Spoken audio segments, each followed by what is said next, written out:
ఆమేన్ హల్లెలూయా.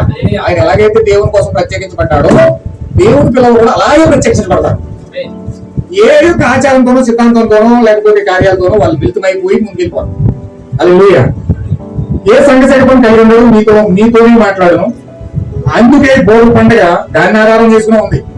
బోర్ల పండుగ దీన్ని ఆధారం చేసుకుందంటే ఆచారంతో గాని సిద్ధాంతంతో గాని లేక పద్ధతులతో గాని ఆ మిళితం కాకుండా చేయడానికే ఈ దోతలు దెయ్యాలు అందరూ కూడా భూమికి వచ్చారు.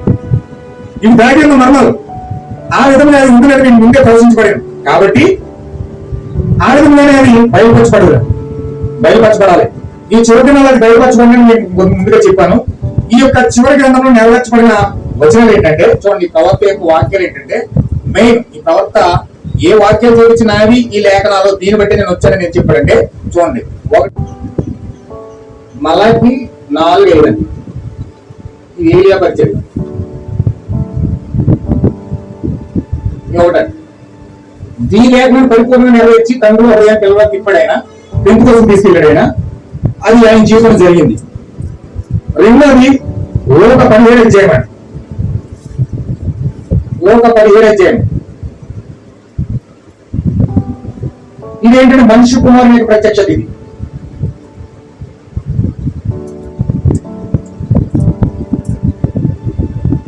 ఇది మనిషి కుమారుని యొక్క ప్రత్యక్షత. ఇది ఎక్కడ జరిగిందంటే సన్సెట్ మీద జరిగింది. ఈ సన్సెట్ మీద జరిగింది లోక 17 అధ్యాయం 30వ వచనంలో మనుష్య కుమారుని యొక్క ప్రత్యక్షత ఉన్నారు. ఈ మనుష్య కుమారుని యొక్క ప్రత్యక్షతే లోక 17 అధ్యాయము. మనుష్య కుమారుని యొక్క ప్రత్యక్షత సన్సెట్ మౌంటైన్ పైన జరిగింది. మలాకి 4:5 అధ్యాయం 5వ వచనం ఏలియా పరిచర్య జరిగింది. పిల్లల హృదయం తండ్రి ఇప్పుడైనా నెక్స్ట్ ఏప్రిల్ 13 ఏప్రిల్ పత్రిక 13 అధ్యాయం 8వ వచనం ఏముంటదంటే యేసు క్రీస్తు నిన్న నేడు నిరంతరం ఏకరీతిగా ఉన్నాడు. నిన్న నేడు నిరంతరం ఏకరీతిగా ఉన్నాడు.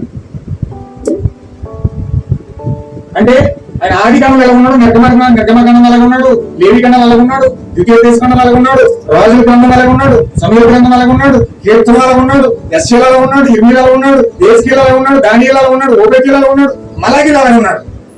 అలాగే ఎలా ఉన్నాడు పాత నిబంధనలో, కొత్త నిబంధనలో మత్తయి ఎలా ఉన్నాడు, లోకాలు ఎలా ఉన్నాడు, యోహాను ఎలా ఉన్నాడు, అపోస్తలుల కార్యాలు ఎలా ఉన్నాడు, ప్రకటన గ్రంథం వరకు కూడా ఎలా ఉన్నాడు.